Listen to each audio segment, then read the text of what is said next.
friends, Elician, author of the books Don't Be a Stranger and Don't Be a Stranger to Grief, also soon to be affiliated in the Rodan and Field skin and hair care industry.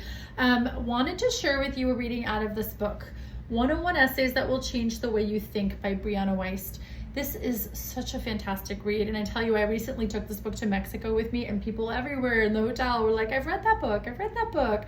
So apparently it was just a late find to me, but I want to read to you specifically out of the chapter 5, 16 Signs of a Socially Intelligent Person.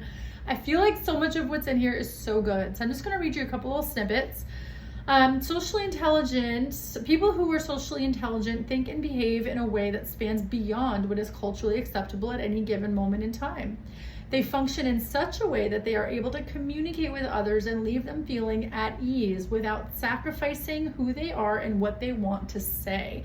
And by the way, this is such a perfect segue into my book, Don't Be a Stranger, because so much of that book is around how to carry yourself, present yourself, and interact with other people in such a way that might leave them feeling at ease and disarmed around you. That's all it is.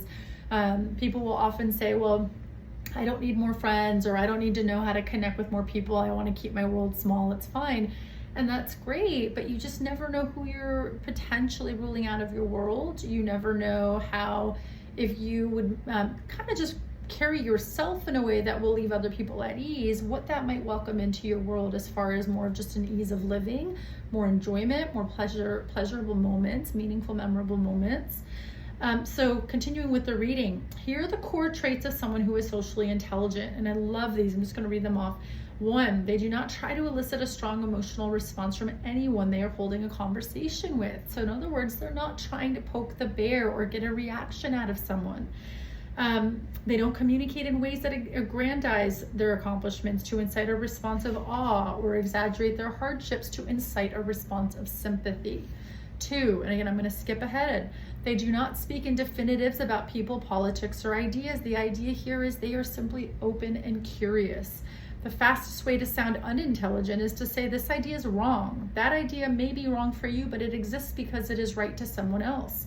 Intelligent people say, I don't personally understand this idea or agree with it.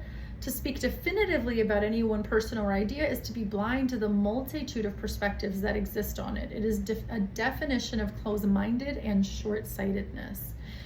3, they don't immediately deny criticism or have such a strong emotional reaction to it. They become unapproachable or unchangeable. Socially intelligent people listen to criticism before they respond to it. An immediate emotional response without thoughtful consideration is simply defensiveness. 4, they do not confuse their opinion of someone for being a fact about them. 5, they never overgeneralize other people through their behaviors. 6, they speak with precision. That makes me think about the book, The 5 Agreements. I think it's the 4 Agreements, but they wrote another version, the 5th Agreement or the 5 Agreements. But this idea of speaking with intentionality, having integrity with your word. 7, they know how to practice healthy dissociation, trying to understand another person's perspective without assuming that it has everything to do with their own. 8, they do not try to inform people of their ignorance. If you first validate their stance, that's interesting, I never thought of it that way, and then present your own opinion. Something I recently learned is this, ... What do you think about that? That is a really wonderful way to approach conversation. 9, they validate other people's feelings. 10, they recognize that their shadow selves are the traits, behaviors, and patterns that aggravate them about other people. 11, they do not argue with people who only want to win, not learn. They don't even engage.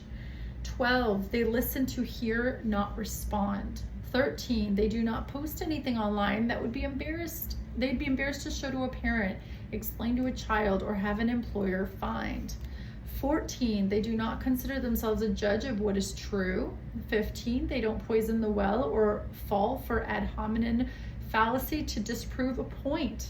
And then 16, their primary relationship is to themselves, and they work on this tirelessly. The main thing socially intelligent people understand is that your relationship to everyone else is an extension of your relationship to yourself. And that is the essence of reading books like this, all about personal development and focusing on the one aspect of life we can control, which is ourselves, and our response to whatever might be going on inside or around us. Have a great day, everyone. Bye.